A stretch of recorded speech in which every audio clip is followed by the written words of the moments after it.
Paz do Senhor, meus irmãos, tudo bem com vocês? Pastor Leandro Saraiva, mais uma vez aqui, gravando mais um vídeo, né, para vocês aí que tem o interesse, o propósito de pregar o Evangelho de Jesus. Nós estamos aí na nossa terceira aula, né, e eu espero que esse período seja um período de conhecimento para a tua vida, que seja um período de crescimento para a tua vida e que você possa ser uma pessoa estratégica dentro da igreja onde você congrega, no setor que você congrega, tá ok? Que essas aulas, que esse vídeo possa te encorajar a fazer algo diferente aí para o Senhor aí, a levantar o teu ministério, a dar uma alavancada no teu ministério, e eu acredito piamente que você será o novo pregador de 2024. Tira da tua cabeça a ideia de que você não consegue, de que você não pode, de que não dá, tá bom? Porque Deus, ele é com você, foi Deus quem te chamou e ninguém tem nada a ver com isso, ok? Vamos aí. Hoje nós vamos falar sobre o sermão, né? O sermão, a mensagem do pregador, a escolha do texto. Então vai ser bem simples, mas com uma grande valia. Então anota aí, pega papel, pega caneta. Eu já quero deixar bem claro que é importante para a tua vida você ter sempre um caderno, tá? Sempre tenha um caderno, com aquela famosa canetinha Bic. Por quê? Isso precisa ser algo que fica automático do lado da tua cabeceira, do lado da tua cama. Por quê? O pregador, comenta aí se com você acontece isso, né? A gente está ali dormindo de boa, aí teve um sonho, alguma coisa, algo da parte de Deus, ou acordou e, e sentiu uma palavra da parte de Deus. E, cara, não deixa passar os primeiros minutos do dia sem fazer as tuas anotações. Então, sei lá, acordou com um versículo na cabeça, acordou com uma passagem, às vezes você não sabe nem aonde está essa passagem. Anota, escreve, chega lá, opa, sonhei com isso, vou anotar aqui. Eu estava pregando sobre esse assunto, eu ouvi essa palavra veio na minha cabeça, vou escrever. Depois você vai lá, você pega a tua Bíblia, pega ali o seu celular, vai no Google, pesquisa onde está a passagem, entenda tudo. Eu tenho certeza que Deus vai te levantar para fazer algo novo a partir do momento que você acorda. Então, é assim que as maiorias das músicas, isso sendo ela cristã ou secular, as maioria das músicas elas aparecem, elas nascem pela manhã, tá? Então, fica com essa primeira dica aí, tá ok? Sempre tenha um papel, uma caneta para você fazer as anotações. A nossa mente nos engana. Qualquer coisa que você for fazer depois, você pode perder mais de 50% daquilo que você sonhou, ouviu, pensou. Porque depois que você acorda, qual é a primeira coisa que você vai fazer? Pegar o aparelho celular. E ele tem mensagens de outras pessoas, mensagens de brincadeira, aí você vai perder o foco. Então, antes de você pegar no teu celular, antes de você fazer qualquer coisa, veio uma palavra, opa, anota. Ah, eu estava dentro do carro, pastor, você acredita, estava dirigindo, para no farol, anota. Tenha um papel e uma caneta, um bloquinho de notas no teu carro, um bloquinho de notas na tua bolsa, um bloquinho de notas na tua casa.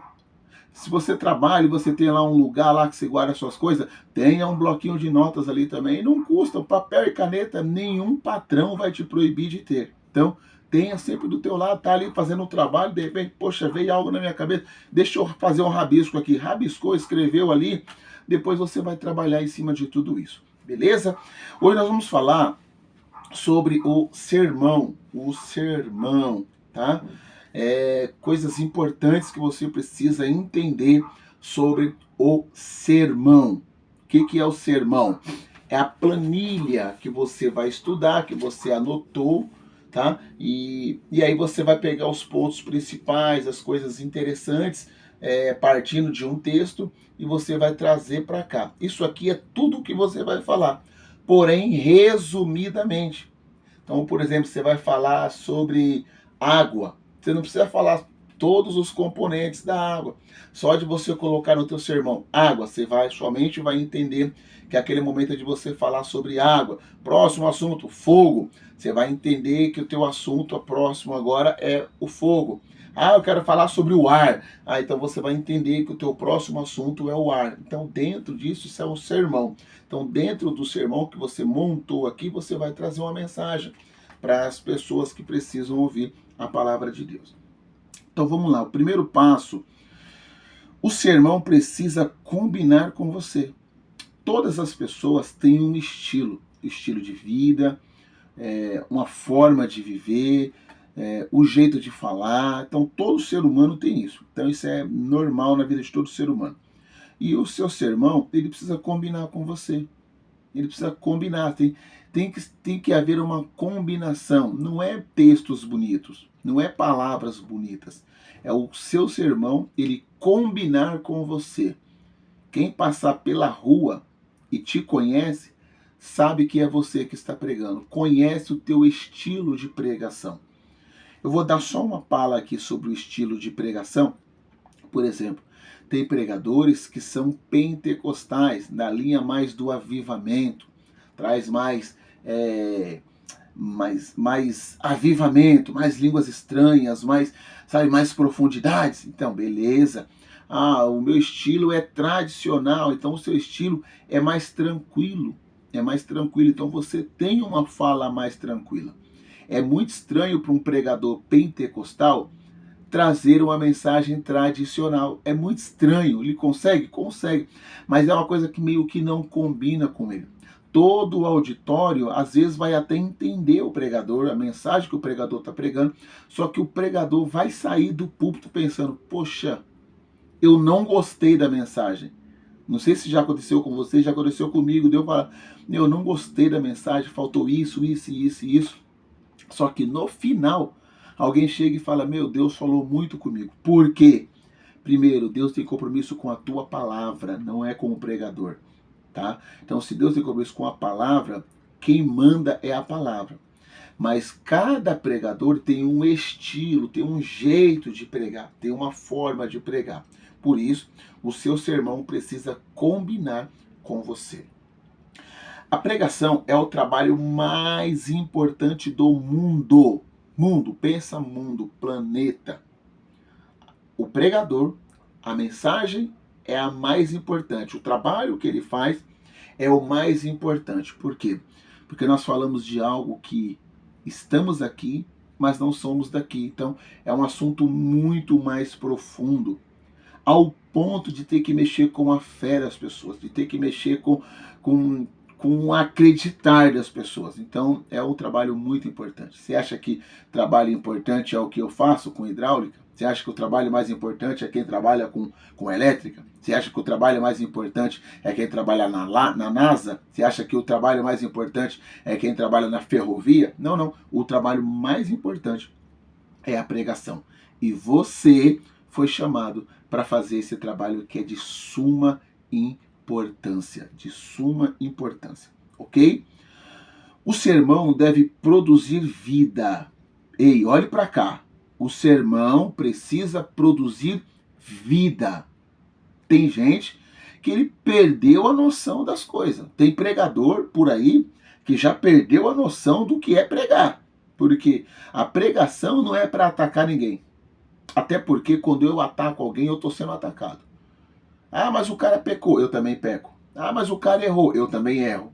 Ah, mas o cara era do mundo, eu também era do mundo. Então, quer dizer, não combina aquele pregador que vive batendo nas pessoas, acreditando que está sendo usado por Deus. Esse é o maior erro. Então, pelo amor de Deus, o sermão deve produzir vida. Independente se a mensagem ela é de edificação, se a mensagem ela é de repreensão, se a mensagem ela é de bênção para a tua vida, se a mensagem ela é de correção para a tua vida, lembra, ela precisa produzir vida. Edificação para vida, correção para vida, bênção para vida, repreensão para vida. Você não pode ser aquele pregador que mata as pessoas. Uma vez, Uma pessoa chegou em mim, para mim, não vou citar nomes aqui, ela entregou uma profecia para mim e no final ela falou: olha, tô impressionada, viu? Porque Deus só me usa no cajado. Deus só me usa na repreensão. Isso não é verdade. Isso é uma baita de uma mentira. Então, você que é um pregador do evangelho, você tem que estar atento aos sinais. Você precisa ouvir o que ninguém ouve, ver o que ninguém viu, sabe? Enxergar o que ninguém enxerga. Então você é um divisor de águas. Então o seu sermão, ele precisa produzir vida, vida, vida, ok? O sermão bonito, ele atrai a atenção para si. Toda vez que você prega uma mensagem muito bonitinha, ela vai atrair atenção para você. Porém, o sermão bíblico, ele atrai as pessoas para Deus. Então, não se preocupa do teu sermão ser muito lindo, muito bonitinho, ser cheio de palavras bonitas. Não, não precisa disso. O seu sermão, ele precisa ser bíblico. Quando você prega uma mensagem bíblica, independente se ela é bonita ou não, ela vai atrair para Deus. O foco do pregador não é para si. O foco do pregador não é para si mesmo. O meu nome tem que estar no outdoor. O meu nome... Não é essa a realidade. O sermão, ele precisa ser bíblico e ele vai para Deus, ok? Tem que atrair a atenção de Deus no seu sermão, ok? Quinto, o sermão deve ser simples. Simples, simples. Toda simplicidade é muito bem-vinda. Eu vou dizer uma coisa, e se você puder, comente aí embaixo, comente aqui embaixo. Eu me converti. A minha conversão foi através de um sermão simples. O irmão pregou numa simplicidade, e essa simplicidade fez com que eu viesse para Jesus, aceitasse a Cristo e permanecesse firme até hoje. Mensagem simples. Tem gente que quer procurar mensagens tão profundas, como diz o pastor Roberto Cruvinel, professor de grego. Ele fala, tem gente que traz uma mensagem tão profunda que vem cheirando a enxofre. Então não precisa disso. Seja simples no teu sermão. Seja simples. Não precisa de enfeites. A Bíblia não precisa de enfeites. Não precisa de coisas bonitas. Seja simples. Sendo simples, você vai ser uma pessoa clara, transparente. É isso aqui. Por isso que o teu sermão ele precisa parecer com você. Ele precisa combinar com você. Seja simples. Para de achar mensagens que nem você consegue entender. Nem você consegue compreender o que leu só porque mudou o nome. Vou dar um exemplo. Vou falar sobre a estátua de Nabucodonosor. Pelo amor de Deus. É muita coisa. Para falar, por exemplo, tá? Tô dando só um exemplo. Da estátua de Nabucodonosor, cara, isso vai ser um sermão que você vai ter que estudar muito. Porque ali fala de um assunto que tem que se cumprir lá no Novo Testamento. É muito difícil. Nem o próprio Nabucodonosor conseguiu entender o que ele sonhou. Então, pera lá, calma. Seja simples na tua pregação. Prega mensagem simples. Mensagem simples, ela nunca vai fugir dos nossos púlpitos e ela sempre vai ganhar almas para Jesus. Sempre vai ganhar almas. Sempre. Ok? A mensagem do pregador. O mundo, irmãos, pensa nisso. O mundo está atualizado e você precisa ser mais bíblico ainda. O mundo está atualizado e você precisa ser mais bíblico ainda, tá? Então, cuidado com as atualizações do mundo para você não perder o foco da Bíblia, ok? O mundo está se perdendo, tá? O mundo está se afastando cada vez mais de Deus. Então você foi levantado para atrair, trazer as pessoas para mais próximos de Deus, mais próximas de Deus. Então, Cuidado com as atualizações. Não é porque o mundo está atualizado que você tem que viver uma vida como se você fosse daqui. Não, nós não somos daqui, ok? Eu não estou aqui para criticar os coaches, os estilos de mensagens de hoje. Não é isso, não é isso. Mas a sua mensagem precisa ser bíblica. Precisa ser bíblica. Sempre seja bíblico a tua pregação. Próximo. Por isso você deve, né, se esforçar mais para trazer a mensagem bíblica. Então, seja sempre bíblico. Sempre bíblico.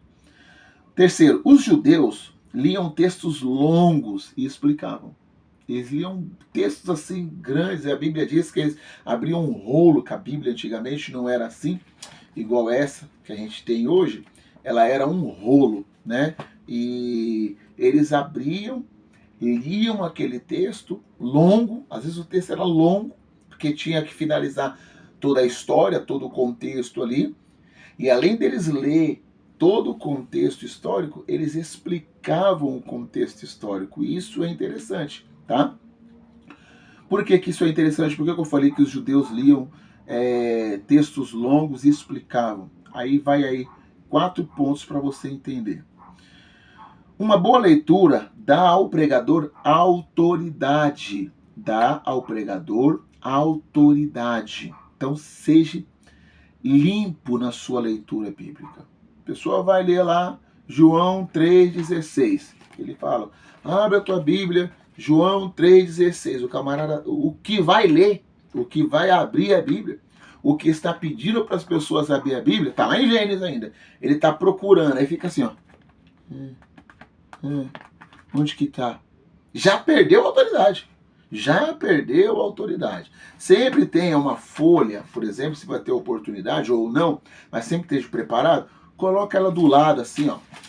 Vai ter oportunidade? Coloca a folha assim, ó, para que quando você for abrir, ela já está aqui, ó, e aí o texto vai estar exatamente onde você pediu para as pessoas abrir. Antes de você mandar alguém ler, abrir a Bíblia, já abra você a Bíblia. Já caia no texto que você vai ler. Tá ok? Por isso que uma folhinha, uma linhazinha, alguma coisa já vai ser interessante. Abriu, já esteja anotado, grifado onde você vai ler. E aí você vai ter facilidade. Um outro detalhe que eu estou falando aqui sobre, né, uma boa leitura dá ao pregador autoridade. Saiba ler.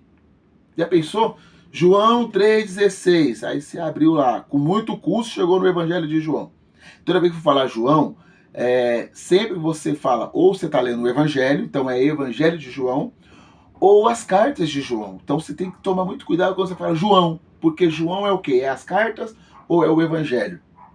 E aí a pessoa abre lá João 3,16 e ele vai ler. Olha a leitura como perde a autoridade. Olha só. João capítulo 3, versículo 16. É porque Deus amou o mundo de tal maneira. Ai, a luz está tão baixa. Que deu. Ai, peraí, vou ler de novo. Porque Deus amou o mundo de tal maneira que deu seu Filho unigênito para que todo aquele que nele crê não permaneça, ou permaneça não pereça, mas tenha a salvação eterna. Não, a vida eterna. Bagunçou. Que autoridade esse pregador tem? Se na hora que ele está lendo, ele não consegue falar. Que autoridade ele tem? Fala para mim. Qual é a autoridade que esse pregador tem se ele não consegue ler o texto que ele está falando? Agora você fala, se o pregador chega e fala, irmãos, abre a tua Bíblia aí, João capítulo 3, versículo de número 16. Todos encontraram? Amém? Porque Deus amou o mundo de tal maneira que deu o seu Filho unigênito, para que todo aquele que nele crê não pereça, mas tenha a vida eterna. Irmãos, eu queria falar nessa noite, olha só, a autoridade, o cara ele tá falando sério. O pregador tá falando sério. A irmã tá falando sério. Peraí, opa, falou muito sério. Ele era brincalhão lá fora, só que aqui não. É o Espírito Santo falando comigo. Então a pessoa vai entender que com a sua leitura Você tem autoridade. Por isso, uma boa leitura dá ao pregador autoridade. Autoridade. Ok? Segundo, as pessoas acreditarão em você se você for bíblico. As pessoas acreditarão em você se você for bíblico. Você precisa ser bíblico. Por que ser bíblico? Porque tem gente, irmãos, que eu não sei da onde aprendeu isso. Ele lê um texto, e quando ele lê um texto, em vez de ele explicar o texto que ele leu e aplicar o texto que ele leu, ele vai começar a contar a história. Eu estava lá na minha casa, lavando louça, e aí, eu lavando louça, acredito que um copo quebrou, sabe? O copo quebrou, e aí eu fiquei pensando, e aí eu falei, hoje é o dia que eu não vou pro culto. Eu tava pensando, tava passando o pano no chão. Irmão, o que você tava fazendo não me importa. Não importa se você veio do trabalho, se você tomou banho, se você não tomou banho, se você lavou louça, se você almoçou. Não importa. Irmãos, as pessoas acreditarão em você se você for bíblico. Pregue a Bíblia Sagrada. No demais, é o demais. É o demais. Então, pregue a Bíblia Sagrada. Terceiro, cada sermão é uma palavra revelada da parte de Deus para a tua vida. Você pensa, eu vou escrever. Então, você está escrevendo. Eu não sei se já aconteceu com você, comenta aí embaixo. Toda vez que você está escrevendo, não era isso. Às vezes um tópico que você colocou lá embaixo era para ser o primeiro era para ser o segundo, e aí você precisa fazer a montagem do sermão. Então, cada sermão é uma palavra revelada. Deus já te deu a palavra. Você já tem a palavra. Agora você precisa preparar essa palavra de como você vai montar o sermão e como você vai expor ela. Vou dar um exemplo bem simples aqui. Lembra quando Davi pecou com Betseba? Ele caiu lá com Betseba? O profeta Natan chegou até ele. Quando o profeta Natan chegou, o profeta Natan não chegou, eu sou profeta, e eu vou falar isso aqui mesmo para você, e eu não, ele contou uma história. Eu vou contar uma história. Isso, aconteceu isso. Ao ponto de fazer o Davi prestar muita atenção no que ele estava falando, e o Davi se levanta com muita raiva. Quando o Davi se levanta com muita raiva e quer dar uma sentença de morte para essa pessoa, o profeta Natan olha e fala, então, é você. Assim diz o Senhor. Isso. Essa mensagem do profeta Natan convenceu Davi a se humilhar diante de Deus. Convenceu Davi a se humilhar perante o Senhor, onde ele escreveu o Salmo de número 51. Então, a sua pregação, o seu estilo, tá? O seu sermão, ele precisa ser já é uma palavra revelada. Então, já que ela foi revelada, anote, pense como você vai falar. O problema não é o que falar. O problema é como você vai falar, ok? Glória a Deus. Quarto, a função principal da pregação é instruir. A função principal da pregação é instruir. Tá nervosinho, irmão? Não sobe nem no púlpito. Cancela a agenda. Você tá nervoso. Púlpito é para instrução. Eu não quero saber se você brigou com teu esposo, se você brigou com a tua esposa, se você foi mandado embora da empresa, se você não está bem. Isso não importa. As pessoas que estão ali não tem nada a ver com a tua vida. Foram ali não é porque gostam da igreja, é porque querem ouvir uma palavra da parte de Deus, que é a palavra que transforma, que é a palavra que liberta, que é a palavra que cura. Então, a função principal da pregação é instruir as pessoas. E aí eu volto, como eu estava falando anteriormente, seja para instruir, seja para corrigir, seja para bênção, seja para o que for, Ela tem que instruir as pessoas, não destruir as pessoas. Já vi pregadores que destruíram auditório quase completo, porque o auditório estava passando por um problema. O pregador ouviu uma mensagem da parte de Deus e ele não soube como passar para a igreja. Por exemplo, aconteceu um caso de um pastor, para mim não citar nomes aqui, chegou uma pessoa na igreja e o filho dessa pessoa tinha sido enterrado naquele dia. E ela foi para a igreja para ouvir uma palavra de Deus. E aí o pregador pregou sobre dízimos e oferta. Fala para mim, é correto isso? Então o pregador precisa estar envolvido com a igreja. Quando fala, a pessoa enterrou o filho, foi para a igreja ouvir uma palavra e o pregador pregou sobre dízimos e oferta, tem um buraco no meio aqui. Tem um hiato aqui nesse meio. Por quê? Provavelmente esse pregador chegou no meio do culto. Ele pegou o bonde andando, como todo mundo fala. Ele pegou o trenzinho, o trem já em movimento. Se você chega cedo, pregador, você vai entender, primeiro, a oração que é feita naquele lugar, os hinos que foram entoados a Deus ali, os testemunhos que foram pregados ali, sabe? A palavra que foi ministrada oficialmente. E aí você fala, meu, até alegra o teu coração quando tudo que você escreveu bate com aquele culto. Aí o camarada, o culto começa às 7h30, ele chega às 8h30, ele é o pregador. Ele já perdeu a oração, porque ele vai orar 5 minutos menos do que isso. Ele já perdeu a palavra oficial, ele já perdeu os hinos que foram entoados na igreja, ele já perdeu metade dos testemunhos e daqui a pouco, em 10 minutos, ele vai entrar para pregar. Ele nem se preparou ainda. Então, por favor, irmão, por favor, a função principal da pregação é instruir.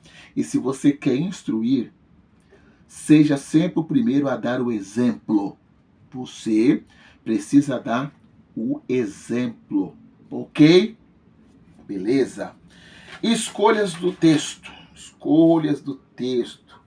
E eu vou finalizar aqui, tá? A escolha do texto é a parte mais importante do pregador. A escolha de um texto é a parte mais importante de um pregador. É a parte mais importante. É a trilha sonora. É o ponto que o pregador precisa. Então, a escolha do texto é a parte mais importante do pregador. Vai pregar? Qual é o texto que você vai pregar? O que o texto está dizendo? Para que serve esse texto que você vai pregar? Esse texto combina com o assunto que você vai falar? Esse texto está em harmonia com esse assunto que você vai falar? Há uma harmonização entre o que você vai pregar e o texto que você leu? Por isso, a escolha do texto é a parte mais importante do pregador. Se você não sabe escolher bem um texto, acabou, meu irmão. Acabou. Escolha bem um texto. E como eu falei lá no começo do vídeo, procure ser mais simples possível. Simplicidade é tudo. Ninguém vai te elogiar porque você está falando nomes difíceis, lendo textos difíceis, tipo Zorobabel, Nabucodonosor, Ben-Hadad. Não precisa dessas coisas. Mensagens simples atrai pessoas à sua atenção, ok? A interpretação do texto, ler o texto, é de praxe isso. Leu o texto, acabou de ler o texto, interprete esse texto. Antes de você pregar, antes de você iniciar com o seu sermão, depois eu vou mostrar para você nos vídeos mais à frente, introdução, os tópicos, tem aí introdução. Introdução é você agradecer pela oportunidade ali que você foi chamado para pregar, e você lê o texto, aí você vai fazer o quê? Trazer a interpretação daquele texto, você vai explicar aquele texto. Você vai explicar. Quando você explica o texto muito bem, quando você interpreta bem aquele texto, é um intérprete. Falar em intérprete, olha que interessante. Eu tenho quase certeza que você gosta de filmes. E não é bonito quando você assiste um filme que o enredo daquele filme é muito bem elaborado? Quando a fisionomia daquele ator produz verdade, dá a impressão que aquele ator é aquela pessoa que ali que ele está representando. Por exemplo, vamos dar um exemplo aqui, bobo. O Tony Stark. Quem olha para o Tony Stark vai ver quem, pelo amor de Deus? É o Homem de Ferro. Ele pode estar fazendo Nova Lagoa Azul, meu irmão. Para mim, ele é o Homem de Ferro. Não tem como ele ser outra coisa. Porque ele interpretou tão bem o personagem que aquele personagem se tornou ele. É ele aquele personagem. É ele, é ele. Não adianta ter um outro. É ele o personagem. Então, quando você faz uma boa interpretação do texto, as pessoas olham e falam, meu, olha o que esse irmão está falando, o que essa irmã está falando. Eu nunca tinha pensado nisso, porque você orou, você estudou, você meditou, e agora você está interpretando esse texto. Olha que coisa linda! A interpretação do texto é algo muito fundamental para a tua vida. É prioridade. Interprete bem o texto bíblico, ok? Então, por hoje é só. Amanhã tem mais uma aula. Eu espero que você goste, está gostando desses vídeos. Esses primeiros vídeos está sendo um pouquinho mais melancólico, mais de explicação, mas em breve eu vou estar de pé, vou estar aqui na parede aqui, com quadro, vou estar fazendo algumas explicações de como montar, como você vai escrever ali os teus sermões ali, e você vai conseguir já a pregar muito bem a palavra do Senhor, tá bom? Irmãos, ficam com Jesus, que Deus possa abençoar a tua vida de uma forma assim, maravilhosamente bem, maravilhosamente bem. Fique crente, fique com o Senhor Jesus, fique na bênção, fique na paz do Senhor Jesus, tá ok? Vamos de curiosidade bíblica, eu já estava esquecendo aqui, vamos de curiosidade bíblica para você hoje. Anota aí, hein? Essa curiosidade bíblica aí dá uma pregação, ok? O livro é do Jonas, livro do profeta Jonas. Todo mundo conhece a história, né? Que a palavra do Senhor veio a Jonas, tal, e falou, levanta-te, vai à grande cidade de Nínive, prega contra ela a mensagem que eu te digo. Vai pregar contra ela a mensagem que eu te digo, né? E ele diz que ele levantou e ele era para ele ir para Nínive, e ele acabou indo para Tarsis. Ele desceu para Jope, né? Jope ali era o porto. E ao invés dele pegar a passagem que ia para Nínive, ele pegou a passagem que ia para Tarsis. Então ele foi ao contrário. E por esse motivo sobreveio uma grande tempestade, o barco estava quase indo a pique. Jonas se manifesta ali e fala, não, é por causa disso, por minha causa que isso está acontecendo, tal. E os marinheiros, os homens daquele navio falam, então, mas o que eu tenho que fazer, né, para que acalme isso, para que pare tudo isso? A Bíblia diz que Jonas fala assim, me jogue no mar. Se vocês me jogarem no mar, essa tempestade vai acabar, porque tudo isso está acontecendo é por minha causa. E a Bíblia diz, então, que quando jogam ele no mar, um grande peixe, uns falam que é baleia, eu não sei, um grande peixe engoliu Jonas. E ele fica 3 dias e 3 noites no ventre daquele grande peixe. E aí a Bíblia diz que o peixe joga ele, né? Joga ele na praia. E aí veio a segunda vez. Aí o primeiro foi no capítulo 2, né? Do capítulo 1, né? Levanta e vai à grande cidade e tal, porque a sua malícia, Deus explicou para ele.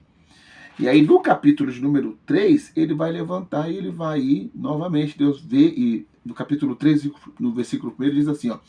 E veio a palavra do Senhor segunda vez a Jonas, dizendo, levanta-te e vai à grande cidade de Nínive e prega contra ela a mensagem que eu te digo. 2 vezes Deus falou para Jonas, levanta-te e vai para Nínive. Levanta-te e vai para Nínive. 2 vezes. Olha que interessante. Alguns pregadores pregavam, e eu já preguei assim também, por falta de conhecimento, né? Que o peixe vomitou Jonas lá em Nínive, por isso as pessoas acreditaram que o Jonas que saiu da água era o homem de Deus. Só que isso não é verdade, não é verdade. A Bíblia diz que ele estava a alguns metros de distância do barco, do mar, da praia ali. Quando estava próximo da praia, a Bíblia diz que, olha só, porém Jonas se levantou para fugir da presença do Senhor para Tarsis. Descendo a Jope, achou o navio que ia para Tarsis, pagou, pois, a sua passagem e desceu para dentro dele, para ir com eles para Tarsis, para longe da presença do Senhor. Mas o Senhor mandou ao mar um grande vento e fez no mar uma forte tempestade, e o navio estava a ponto de quebrar-se. Então, temendo os marinheiros, e clamaram cada um ao seu Deus e lançaram ao mar as cargas que estavam no navio para aliviarem as cargas. Jonas, porém, desceu e dormiu. A Bíblia vai dizer que eles tentavam voltar novamente para Jope. Então eles não estavam longe de Jope, eles estavam próximo do porto ali. Quando ele saiu, mais ou menos 1.500 metros, 2 quilômetros de distância, para você entender, já aconteceu essa grande tempestade, onde Jonas foi lançado. E ele fica por ali 3 dias no ventre daquele peixe, e o peixe agora vai vomitar Jonas. Só que aonde o peixe vomita Jonas? Em Jope. Olha o capítulo de número 3 aqui, ó. Levantou-se Jonas e foi a Nínive, segundo a palavra do Senhor. E foi a Nínive. Não é ele apareceu em Nínive, ele foi a Nínive, porque ele estava ali em Jope. Então ele voltou, o peixe jogou ele para fora em Jope. Ele paga a passagem, sei lá como, porque agora está tudo molhado. Ele paga a passagem e agora ele vai para Nínive. Então o peixe vomitou Jonas em Jope, não foi em Nínive. E tem uma coisa interessante aqui. Uma coisa interessante. Deus, ele nunca joga na minha cara e na tua cara os nossos erros. Nunca. Porque os nossos próprios erros, a nossa própria consciência nos condena. Você não vê Deus repreendendo Jonas no capítulo 1, quando ele fala levanta-te, e não vê Deus repreendendo Jonas no capítulo 3, quando Deus fala levanta-te. A única coisa que Deus manda para mim e para você é levantar-se. Se levanta. Se levanta. Ah, pastor, mas eu errei, eu desviei, Deus está falando comigo, com você. Levanta. E vai fazer o que eu te mandei. Deus nunca te jogará na tua cara aquilo que você fez. Quem joga na cara, primeiro, é o pastor. Segundo, os irmãos da igreja. Terceiro, a tua família. E o quarto, você. E o quinto, Satanás. Mas Deus nunca joga na tua cara. Ah, você não foi, você me desobedeceu aquela hora lá que eu mandei você ir. Deus não tem isso, ok? Deus não faz dessa forma. Deus, ele sabe que a tua própria consciência, ela te condena. Que Deus em Cristo te abençoe. Fique com essa palavra. E Deus está falando com você. Levanta-te. Vai pregar o evangelho. Ficam todos na paz. Se vocês gostaram, irmãos, compartilhe o vídeo. Compartilhe aí. Isso me ajuda demais, tá? Me ajuda. Eu quero estar mais próximos aí das redes sociais, gravando mais vídeo, gravando mais lives. Comenta aí o que você gosta. Gosta mais de vídeo? Gosta de live? O que você gosta? Comenta aí, tá bom? Comenta aí embaixo aí. Em breve eu vou fazer uma live interessante para vocês aí, eu gostaria da presença de todos, mas compartilha. Se isso está fazendo sentido para você, se isso está sendo relevante para você, compartilha, que eu tenho certeza que através do seu compartilhamento eu serei abençoado porque está sendo postado o vídeo e outras pessoas estão sendo abençoadas porque estão sendo alcançadas e você está sendo abençoado porque também é um canal de bênção. Então dá um joia, dá um like aí, como diz os internautas aí, os youtubers, me ajuda aí, eu preciso da ajuda de todos vocês, ok? Ficam todos com Deus, ficam todos na paz do Senhor. Até amanhã, até o próximo vídeo.